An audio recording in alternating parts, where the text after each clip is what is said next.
Itong pechay na isang kumpol.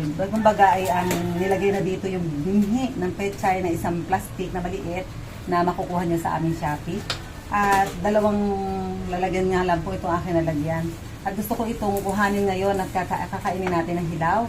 Ituturo ko sa inyo kung paano gumawa ng salad na pechay, kung paano natin mapapasarap at makakain ng hilaw ang dahon ng pechay. Kita nyo naman, baby pechay pa lang. Pero sabi ko sa inyo nga, maganda rin yung magulang na pechay. Pero gusto ko itong maliit na pechay. Ito talaga yung walang hilig sa maaanghang, ay maganda itong ganito ka baby pa lamang na natin kakainin. Masarap tayo kumain ng batang-batang pechay. Kaya atin ang gagawin salad, ang baby pechay.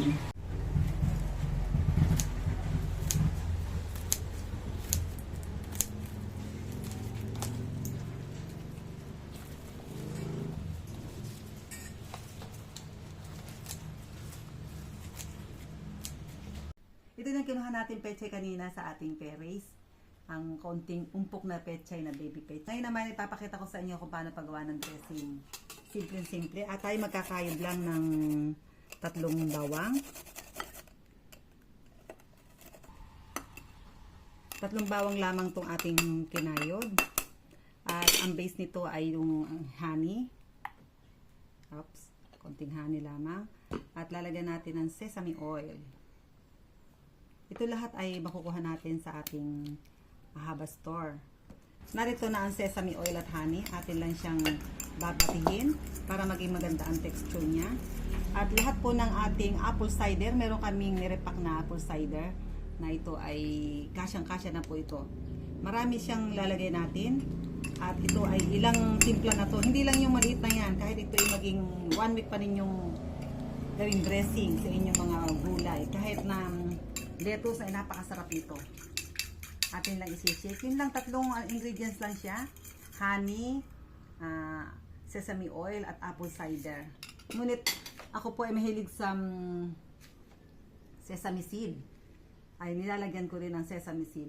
Pero ito na yung ating hilaw na pechay. Isang tungkos talagang ito, isang tao kaya natong kainin lahat. Hati kami ni pastor dito. Yan. Ito maganda, ilalagay nyo muna to sa rep. I-rep nyo muna ng 30 minutes, kahit 20 minutes bago kayo kumain. Ay i-rep nyo muna bago nyo lagyan ng dressing. Ngunit ang pinakaano nito ay lalagyan natin ito ng sesame oil, konting-konti. Atin siyang haluin. Kasi kaya nilalagyan natin ng sesame oil para lasa pa siyang niluto. Meron siyang lasang luto. Kapag nilagyan natin ng sesame oil, malinamnam siya. Yan, haluin lang natin. At ating lalagyan siya ng kaunting-kaunting asin. Yan. At saka natin ilalagay itong dressing natin na ginawa. Kanya, ang sarap po ito pagka nalagyan nyo na nitong dressing natin. Yan. Kaunti lang naman na ilalagay natin kasi gagamitin natin sa iba naman itong ibang dressing. Yan. At saka po natin lalagyan ng sesame oil, sesame seed. Yan. Kahit wala tong sibuyas, kamatis, wala po kasing, ang pinaka pang-asim talaga nito ay kalamansi, ngunit wala na siyang kalamansi. Kaya meron naman tayong apple cider, masustansya rin to. Kayang-kaya natin ito, kayang-kaya na natin bilhin itong apple cider sapagkat meron na kami nirepack na maliit. Kaya ganito lamang siya. At mas malutong po kapag ito ay galing rep. Pero ito ay kahuhugas lang naman natin at kapipitas. Atin na itong tikman ang ating pechay na hilaw.